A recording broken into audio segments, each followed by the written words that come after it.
We'll now open for discussion, and I hope that we'll be able to cover sort of both of the aspects that the discussants have focused on. I mean, first of all, whether this is in fact the best way of making sense of the sort of diversity of development experience and the diversity of relationships among governments and economic outcome variables.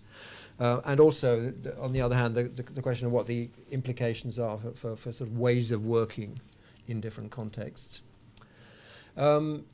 When you speak, there is a roving microphone. Please wait for that to come and then say who you are and where you're coming from. And I'll try to sort of group a few questions together before the panel starts to respond. Who would like to kick off?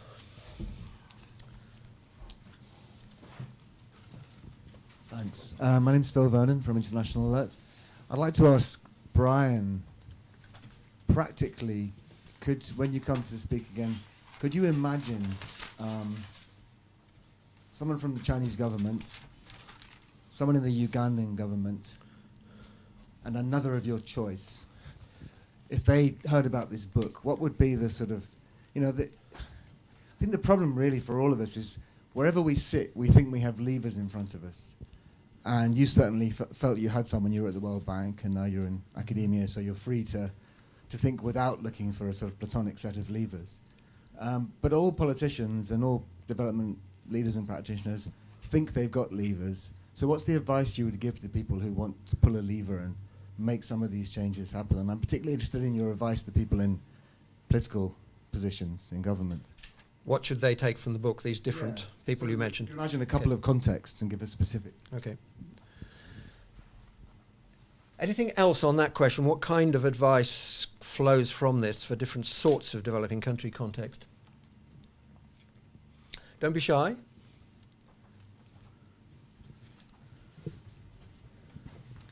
Lenny Wild from ODI. My question's not quite on that theme, but related perhaps. I mean, one reflection, I really liked, Brian, your sort of summing up of this approach of cumulative incrementalism and the sorts of fits and starts of how development itself really happens and how progress happens or doesn't over periods of time. I wondered if you could say a bit more about also the sorts of the tipping points, the other things that can come in and perhaps lead to significant shifts beyond a kind of purely incremental trajectory. So, you think about some of the world wars, for example, and the big changes that triggered, some of the economic shocks. I wondered if it's a link to perhaps Robert Wade's comment about what else, other than some of this kind of messy process of governance, can come in and lead to big changes. So could you reflect a bit on that, including from the US experience, perhaps? A second question picks up, I think, also on a comment that Robert Wade made about what would it take for agencies like the World Bank to take on board and internalize some of this, and perhaps I think a number of you on the panel, from DFID to the World Bank and others, could reflect on what would it really mean if agencies like those were to internalize this, so in terms of their own your incentives, your ways of working, and so on. Okay, two distinct questions there, I think. Sheila? Thank you, Sheila Page, ODI. Maybe a lever for an academic to pull. Why do you think that people behave as if they were completely ignorant of their own history? I mean, your example from the US is certainly something which anyone who grew up in the US knows. And there was an article in the New York Times today which takes for granted the politicization of Supreme Court appointments, which are slightly more important than local postmasters.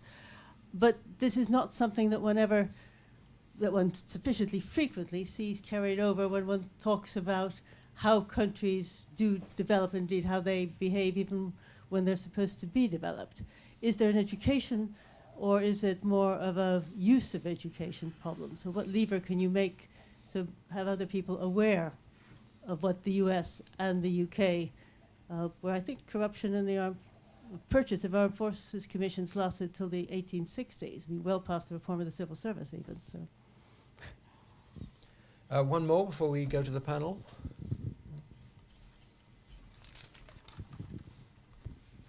Dirk de Velde from ODI.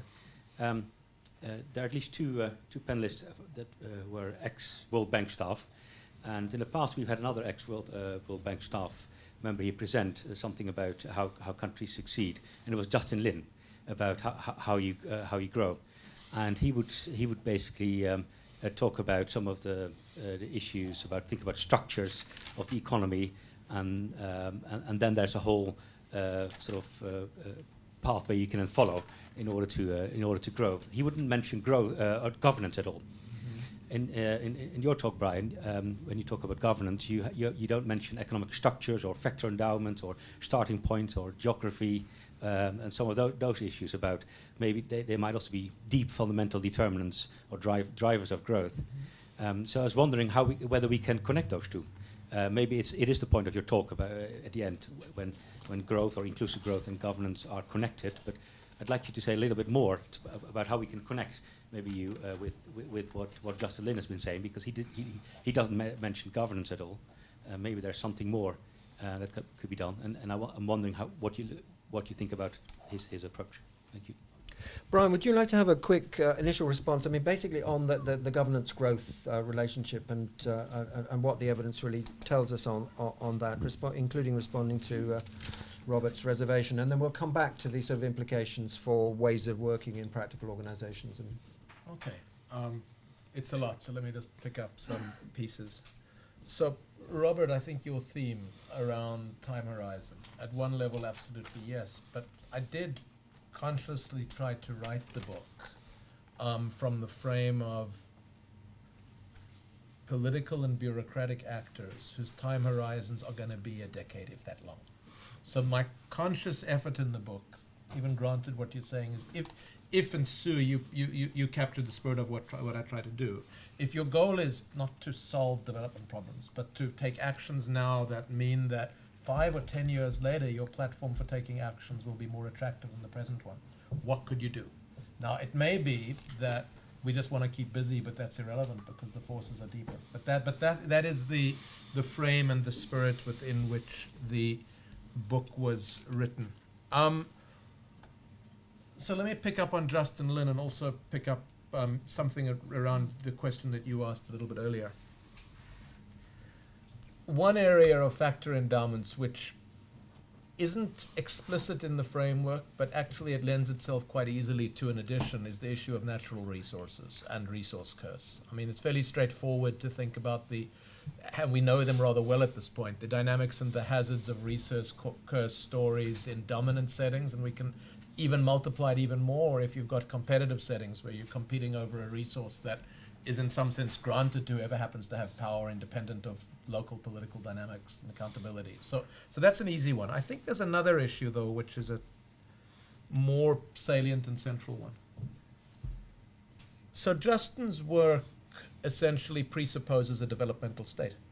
Justin is essentially in his work saying, if you have a developmental state, or as an economic, however you want to think about that, how do you move economic policy forward so that you kind of ride the edge of comparative advantage and competitive advantage? You look just beyond where you are. But there are a set of assumptions there about how governance is going to work, and they're not surprising assumptions given his particular history and his particular point of reference. And in the response to your question, rather than ask what is it that one would recommend to the governments of China, Uganda, or Ethiopia, I'm going to take a way out by asking, what would you recommend to the governments of the messy democracies? And I'm going to pick a reasonably, quote, easy one. It's one that I know better, and it's not in the bottom left, but it's more in the middle, and it's the South African context. And I think the implication of this for the messy democracies is actually learn to love public entrepreneurship. And what do I mean by that? In these messy democracy settings, and the South Africa one is the one which is vivid for me around this, what you have is you continually have the aspiration of political and bureaucratic leaders that they will figure out the right policy and implement it. And that aspiration of figuring out the right policy and then implement it is going to be, and by the way, and in so doing, you constrain your mid-level bureaucracy. And you're wary about civil society and other social actors. And it's going to be repeatedly undercut by the dynamics of events. So rather than trying to find the solution to big problems, find mid-level problems and give the space to upper mid-level actors to engage and wrestle with those problems, including in partnership. And this is, in a sense, also my indirect answer to the question about Justin Lin, which is he's not answering the question, so what do you do in worlds where you can't assume this kind of developmental state? So maybe that's enough for now. Do you have a quick answer to the question of whether there are some sort of mid-level generalizations about triggers of change that... Yeah, I mean, they're only uncomfortable. I mean, one uncomfortable mid-level generalization is I think it's much easier to have a discontinuity moving back and forth in the vertical dimension than moving in the horizontal dimension of institutional economic change. And now the comforting result is that there's a piece by, it's Roderick, Pritchett, and another, their growth accelerations work, which actually says that discontinuities can accelerate growth. You know, so it's an interesting result. If they ask, what is it that sets growth accelerations in motion? One of the answers is discontinuous political change, which is, you know, but discontinuous political change can go in many directions. The other tipping point, which I think is a deeply concerning one, is the tipping point of what happens when growth, and especially inclusive growth, slows. Because the narrative that I described is built ultimately around a certain quality of hope. There's a sense that things are getting better and they're continuing to get better, and they might not get better in my time horizon, but they might in the time horizon of my children. But if growth really slows, and if that sense of positive expectation is lost, I think that can also be a tipping point, but in the wrong direction. And that's the significance of the figures that I gave from the Lantern Pritchett, Sanjay Reddy research, that growth will slow, that periods of fast growth don't last very long. And I do think that... Well, except in that rather long list of exceptions. Well, yeah, but these are very much exceptions. It's not a long list. Very few countries have sustained anything like fast growth for more than a decade. Very few. Okay. Before we go back to the audience here, there's three sort of quick things to throw into the mix from the listeners online. One question: you're sceptical about good governance as a necessary prelude for development success, but what about specifically good economic governance? Are the data different on that? Chaotic governance, which leads to development, are there some limits to that? And the contributor suggests Pakistan might be a limiting case there. And is there a limiting case when the chaos actually takes the form of sort of serious crime within the government structure? I'll take a few more from the floor before we come back to this question of how practitioners might be induced to behave differently and on the basis of a better understanding of their history. Peter. Peter Owen. I used to be a governance advisor in DFID, and when I left and retired several years ago, the research was indicating that really what you needed to do was identify those particular governance constraints that were inhibiting growth and do something about them. And there's a variety of ways in which something could be done about them, and they may or may not involve external agents such as aid donors. The Bangladesh textile is a classic example of fixing those things that would have constrained the making of the investment, things like protecting the investors from predation, making sure they had access to land, and various other things like that. So, well, I suppose that's the question. Would you see this book? It seems to me that it's very consistent with the direction of that research. Mm-hmm. And a bit of a sort of challenging question: how do you explain this to our political leaders who are completely our politicians say we have a zero tolerance for corruption. And here we're trying to say there's a very messy, untidy world out there, and if we want to work with it, then there's going to be some rather murky things going on in it. How does one put that message across effectively? I don't know whether anyone has the answer to that. But Okay, well, that's very consistent with several of the other questions, which we'll group together and see what we get from the table here. One right over there.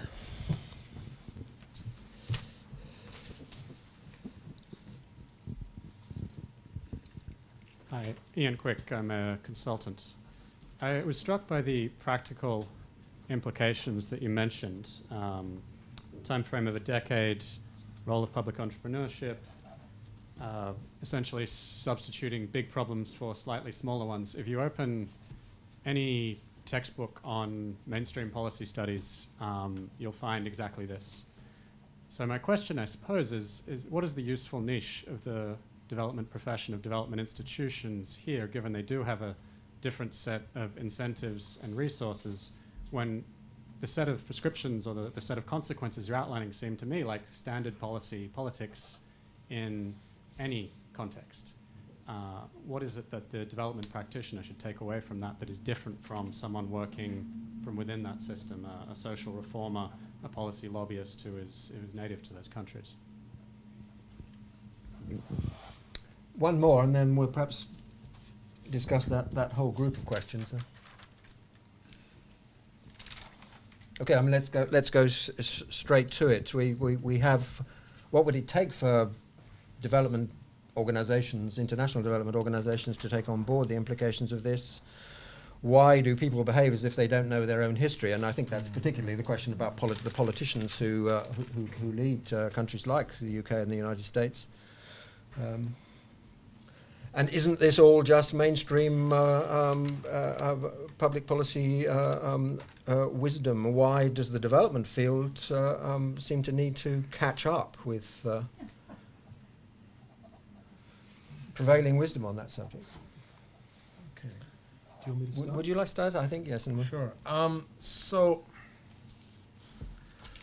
where to begin with this set? Let me begin with a naive statement, but it's part of why I wrote this book.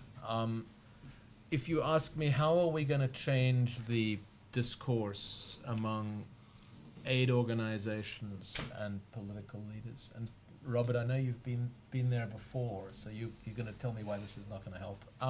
But basically, you've got to shame them. You've got to shame them by winning the intellectual debate.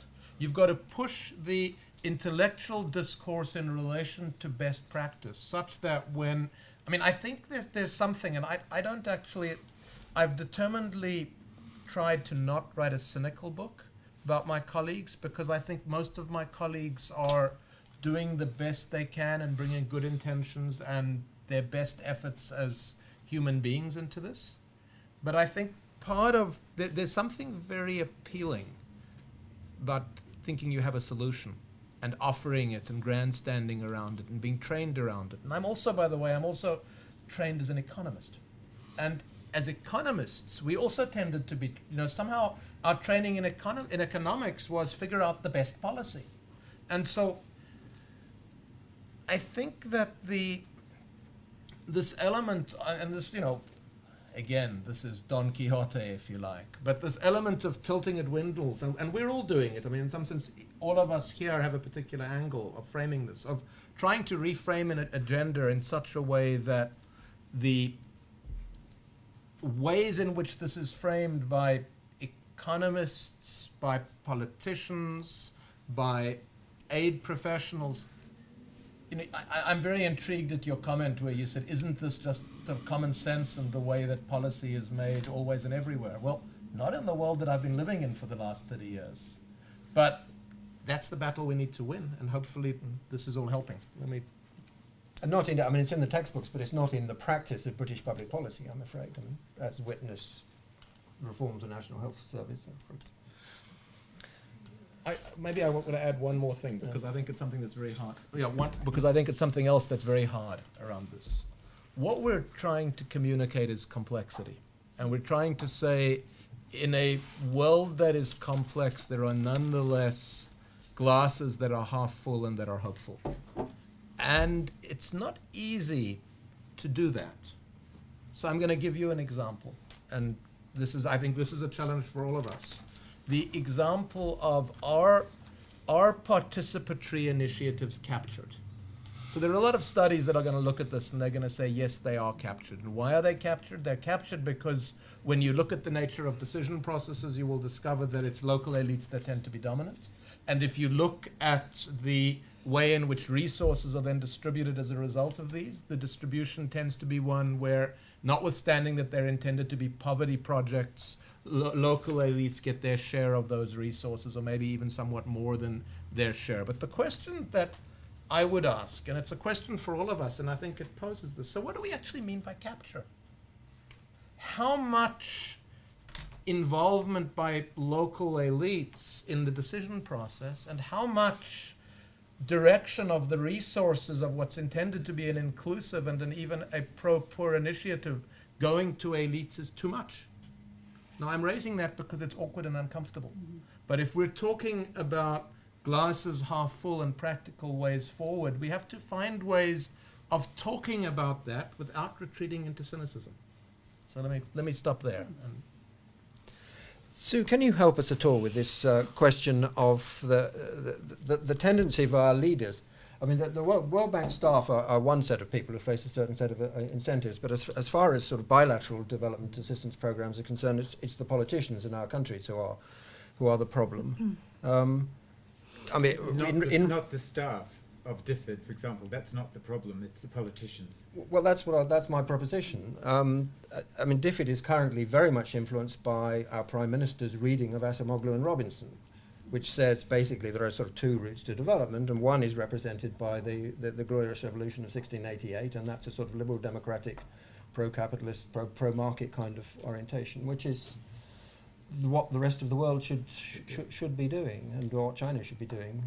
But Brian's story is closer to the reality, I think, in reminding us, in fact, that messy stepwise progress is actually the norm in all cases. And that the nature of the steps varies from country to country greatly. Yeah. I don't have any sort of easy answers to this. I got a few ideas. One is, Brian says shame them by winning the intellectual debate, and I think, I think there is something in that long-term dripping on a stone.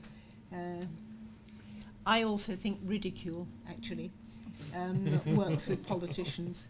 I think that blog that you sent me, Development Balls, is really rather a nice example of how you can use ridicule to raise some really serious issues.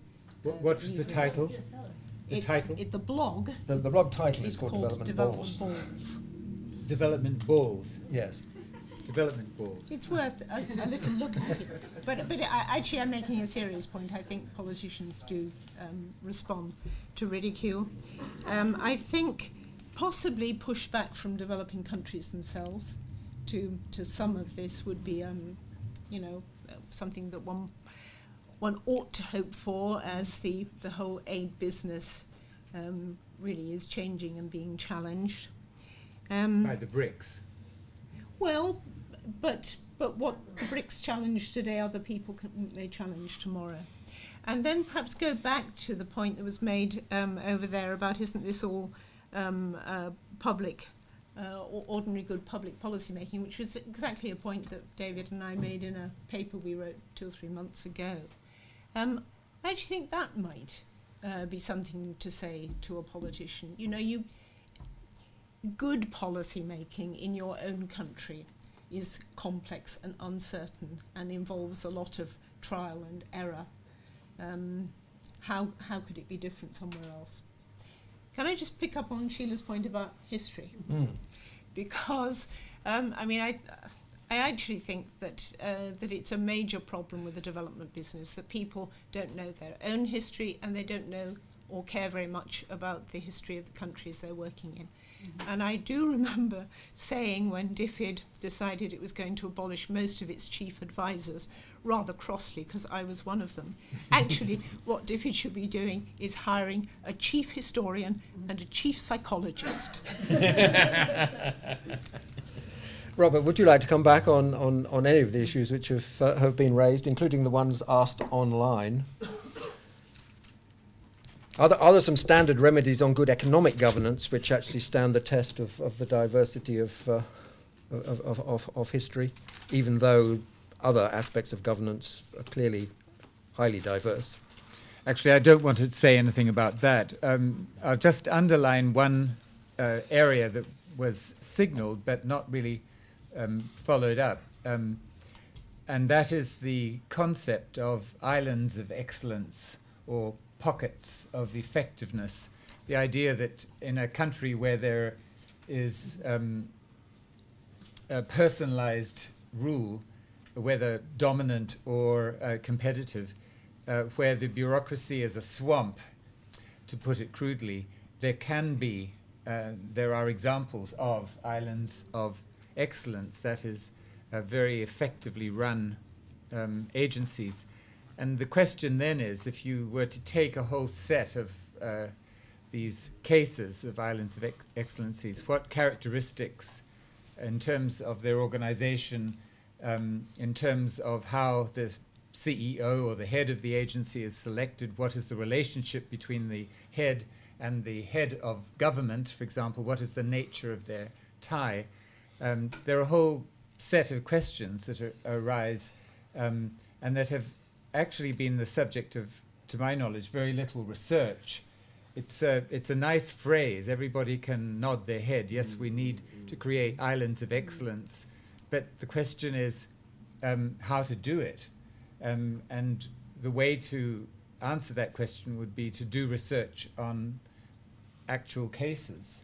The Industrial Development Bureau in Taiwan, some in Korea, but also in Nigeria and other countries. There are examples to look at. There is one recent collection which tries to do that, whose name I can't remember immediately, but I quite agree. And it's in fact cases which span the countries that were sort of comprehensively successful, like Taiwan and Korea, and countries which are otherwise have the reputation for not being great successes. We should conclude promptly in order to have a glass of wine with those of you who wish to remain, but I'll give Brian the last word. If you would like to pick up any remaining loose ends. Yeah, I mean, the place where I think I want to end is this. It's necessary, if we're to have a real discourse, for that discourse to embrace its complexity. Embracing that complexity means that, as I said, we have these glasses that are part full and part empty. And I think that a deep challenge, which we all confront, we confront it amongst ourselves as well as in the discourse that we have, is if we're going to have an honest and real discourse, and especially if it's going to be an honest and real discourse about the places that are deeply messy, and I don't include in that the Koreas of the 1970s or the contemporary Ethiopias.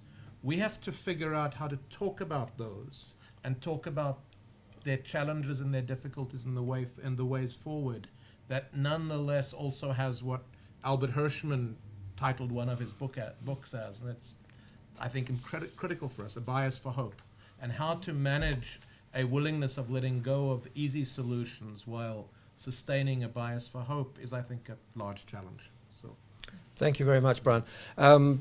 Final word, it's available in all good bookshops. It's quite a reasonable paperback price. I hope that it's available in Mexico City, where Luis is listening to us online, but if not, he should demand that the best bookshop in Mexico City gets a stock in very soon. I believe it's available outside, actually. And it's available outside right for here. sale? Yeah. It is? Next to the wine. Next to the wine. Great. Well, that's good news. Don't delay in that case. Thank you all for coming. That was a very useful discussion, I think. Thanks to all of you. Thank you.